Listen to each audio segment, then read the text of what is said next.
Hello everyone, मैं doctor जिज्ञासा Pandey, department of economics से। आज की क्लास में हम लोग इंटरव्यू मेथड के बारे में पढ़ने जा रहे हैं कि हमारा साक्षात्कार विधि है क्या। क्योंकि साक्षात्कार सामग्री संग्रहण के लिए प्रयोग की जाने वाली एक सामाजिक अनुसंधान की सबसे अधिक प्रचलित विधि है और यह एक प्रत्यक्ष संपर्क प्रणाली है। इस प्रणाली का प्रारंभ हमारे औद्योगिक समाज के उदय होने के साथ साथ हुआ था। इस प्रणाली में अनुसंधान को कुछ ऐसी सुविधाएं प्राप्त होती हैं जिसमें वह अपनी अध्ययन वस्तु के लिए मनुष्य के साथ वार्तालाप कर सकता है, उसकी इच्छाओं और भावनाओं की जानकारी ले सकता है एवं अपने अध्ययन में मात्र अपनी ही इंद्रियों पर आश्रित न रहकर अध्ययन वस्तु से सक्रिय सहायता भी ले सकता है। इसमें पक्षपात आने की पूर्ण संभावना रहती है। किसमें? इंटरव्यू मेथड में पक्षपात आने की पूरी संभावना रहती है। जैसे हमारे एक रिसर्चर हैं बीबी यंग ने कहा है कि साक्षात्कार को एक क्रमबद्ध प्रणाली माना जा सकता है जिसके द्वारा एक व्यक्ति दूसरे व्यक्ति के आंतरिक जीवन में अधिक अथवा कम काल्पनिकता से प्रविष्ट होता है। एक व्यक्ति दूसरे व्यक्ति के जीवन में प्रविष्ट होता है। कैसे? काल्पनिकता के माध्यम से, जो उसके लिए सामान्यतः तुलनात्मक रूप से अपरिचित होता है। तो बीबी यंग की परिभाषा से यह स्पष्ट होता है कि साक्षात्कार विधि के द्वारा हम एक दूसरे की आंतरिक जीवन का अध्ययन करते हैं। वुडवाहेड ने कहा है कि ना तो विश्वसनीयता न विस्तार को तब तक पाया जा सकता है जब तक मस्तिष्क में यह स्पष्ट रूप से न हो कि साक्षात्कार मूल रूप से सामाजिक प्रक्रिया का एक प्रक्रम है। यहीं पे एक और रिसर्चर हमारे बीपी यावर ने कहा है कि साक्षात्कार दो व्यक्तियों में एक ही सामाजिक स्थिति का निर्माण करता है जिसमें निहित मनोवैज्ञानिक प्रक्रिया के लिए यह आवश्यक होता है कि दोनों व्यक्ति परस्पर प्रत्युत्तर करें। यद्यपि साक्षात्कार के लिए सामाजिक अनुसंधानिक उद्देश्य में संबंधित दोनों पार्टियों में बहुत भिन्न प्रत्युत्तर प्राप्त होते हैं।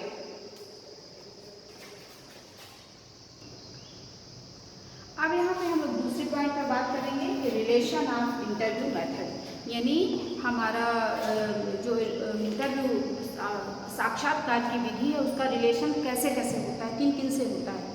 तो यहाँ पे पहला पॉइंट ये आता है कि दो या दो से अधिक व्यक्ति के साथ जो हमारा इंटरव्यू होता है वह दो या दो से अधिक व्यक्तियों के साथ हमारा रिलेशन होता है। दो या दो से अधिक व्यक्तियों में संपर्क वार्तालाप कैसे होता है? अंतःक्रिया के माध्यम से होता है। दूसरा यहाँ पे यह है विशिष्ट उद्देश्य, स्पेसिफिक ऑब्जेक्ट क्या होता है। साक्षात्कार का कोई विशिष्ट उद्देश्य होना चाहिए। किस उद्देश्य से हम इंटरव्यू लेने जा रहे हैं, यानी हमारा कोई स्पेसिफिक मोटिव होना चाहिए। तीसरी यह बात है कि आमने सामने अथवा प्राथमिक रिलेशन, यानी फेस टू फेस और प्राइमरी रिलेशन, इनके माध्यम से भी यह भी हमारे इंटरव्यू लेने का एक कारण है। चौथा है हमारा कलेक्शन ऑफ डाटा, सामग्री का संग्रहण करने के लिए हम लोग इंटरव्यू लेते हैं। उद्देश्य के लिए मौखिक व्यवहार अथवा वार्तालाप के द्वारा घनिष्ठ वातावरण में सामग्री का संग्रहण किया जाता है। फिर यहाँ पे हमारी तीसरा पॉइंट आ रहा है कि रिलेशन ऑफ इंटरव्यू। तीसरा पॉइंट हमारा आ रहा है ऑब्जेक्टिव ऑफ इंटरव्यू, यानी हमारे साक्षात्कार का उद्देश्य क्या है। तो साक्षात्कार का उद्देश्य बहुत सारी जानकारी प्राप्त करने के लिए किया जाता है, व्यक्ति हो चाहे समाज हो। तो पहले यहाँ पे उद्देश्य यह है कि प्रत्यक्ष संपर्क द्वारा सूचनाएं प्राप्त करना, यानी इंफॉर्मेशन थ्रू डायरेक्ट कॉन्टेक्ट। साक्षात्कार का हमारा प्रधान उद्देश्य, यानी सबसे पहला उद्देश्य यह होता है कि आमने सामने के संपर्क द्वारा सूचना प्राप्त करना। साक्षात्कार के द्वारा दो या दो से अधिक व्यक्ति संपर्क में आते हैं एवं प्रस्तुत विषय पर वार्तालाप करते हैं। जो विषय होता है, जो टॉपिक होता है, उस पर क्या किया जाता है? कन्वर्सेशन किया जाता है। और ऐसी कंडीशन में इंटरव्यू के द्वारा व्यक्ति अपनी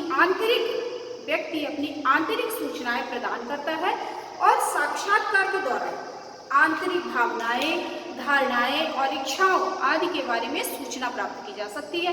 इस प्रकार यथार्थ तथ्यों की प्राप्ति ही हमारे साक्षात्कार का मुख्य उद्देश्य होता है। इसके द्वारा मनुष्य के विचारों और उनकी भावनाओं को जाना जा सकता है। दूसरा उद्देश्य इसका यह आता है कि वो उपकल्पनाओं का स्रोत यानी सोर्स ऑफ हाइपोथेसिस। हमारे साक्षात्कार का उद्देश्य दूसरा क्या है?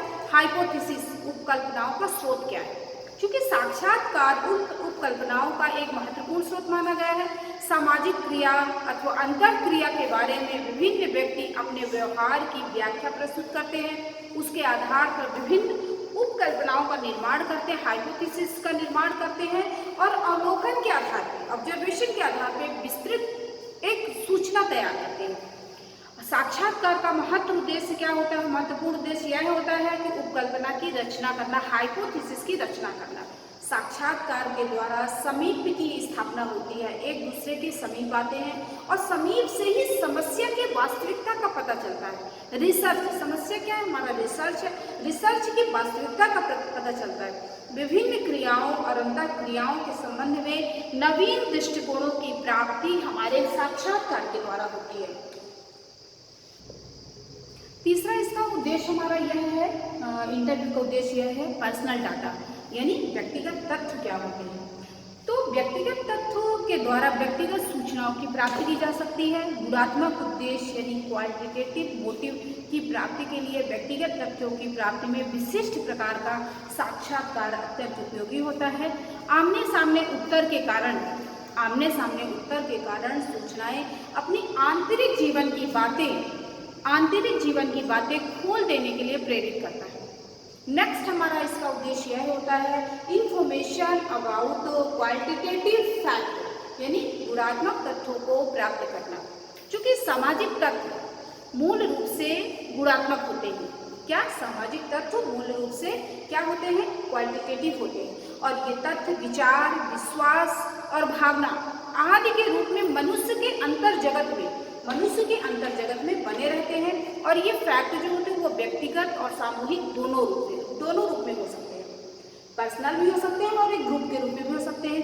यदि वे व्यक्ति तक सीमित है, यदि सूचनाएं व्यक्ति तक सीमित है तो वह क्या कहलाएगा? इंडिविजुअल कहलाता है। और यदि वो संपूर्ण समूह को यानी पूरे ऑल ग्रुप्स में समान रूप से व्याप्त है तो वह सामूहिक कहलाते हैं।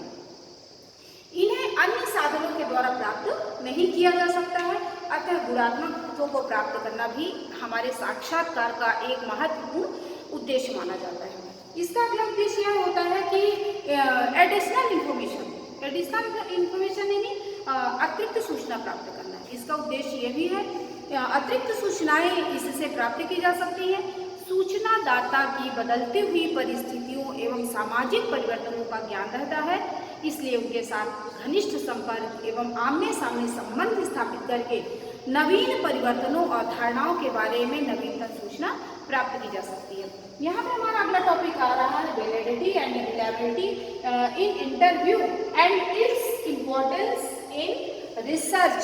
इन द सेंस साक्षात्कार की विश्वसनीयता, वैलिडिटी यानी रिलायबिलिटी एवं वैधता। वैलिडिटी का अनुसंधान में क्या महत्व है? विश्वसनीयता और वैधता का हमारे अनुसंधान में क्या महत्व है? तो साक्षात्कार समाप्त हो जाने के बाद एक सबसे बड़ी मुख्य बात यह आती है कि लिए गए साक्षात्कार की विश्वसनीयता एवं उसकी वैधता किस सीमा तक पहुंच सकी है। ये ऐसे अनेक प्रश्न हमारे सामने उठते हैं। सबसे पहले तो यह होती है कि जो सूचना उत्तरदाता से हमें प्राप्त हुई है क्या वे सभी अनुसंधान से प्रत्यक्ष रूप से संबंधित है? क्या उत्तरदाता ने सभी प्रश्नों के उत्तर वास्तविक और सही दिया है? कहीं ऐसा तो नहीं कि उत्तरदाता ने साक्षात्कार के अनुसार ही उत्तर दिए हों। यह भी ध्यान रखना होता है कि साक्षात्कार के दौरान साक्षात्कर्ता से कुछ ऐसे प्रश्न तो नहीं पूछ लिए गए साक्षी को खिन्नता, ग्लानि, क्रोध, भावनात्मक अथवा आत्मसम्मान की दृष्टि से उसे ठेस पहुंची हो। प्रश्नों की क्या तारतम्यता रही है? कहीं ऐसा तो नहीं कि साक्षी ने कुछ महत्वपूर्ण तथ्य छिपा लिए हो जो हमारे शोध के लिए बहुत महत्वपूर्ण थे। उसने साक्षात्कार के दौरान व्यंग्यात्मक शैली का प्रयोग तो नहीं किया है? क्या उत्तर में आने वाली वाक्यों या प्रश्नों के उत्तर के अनुक्रम में कहीं कोई गलती तो नहीं हुई है? क्या क्या उत्तरों को सरलता से प्रस्तुत किया गया है अथवा नहीं। क्या साक्षी यह भी संभव है कि साक्षी की अस्पष्टता साक्षात्कार के द्वारा बहुत बढ़ा चढ़ाकर विश्लेषित तो नहीं किया गया है। सामग्री को उपयुक्त बनाए रखने के लिए यह भी आवश्यक है कि साक्षात्कारकर्ता अभिनय के इन समस्त कारणों को दूर रखे। साक्षात्कारकर्ता से उन सभी अंशों को संपादित कर निकाल दिया जाता है जो असत्य होता है, अनावश्यक होता है और अन्यायपूर्ण होता है। इन सबको साक्षात्कार के टाइम में बाहर कर दिया जाता है ताकि हमारा इंटरव्यू जो हमारा विधि है साक्षात्कार की वो सही तरीके से हो सके। तो आज की क्लास में हमारा यहाँ पे इंटरव्यू मेथड के इतने टॉपिक कंप्लीट हो रहे हैं। नेक्स्ट क्लास में हम लोग इसी की आगे चर्चा करेंगे। आज के लिए धन्यवाद।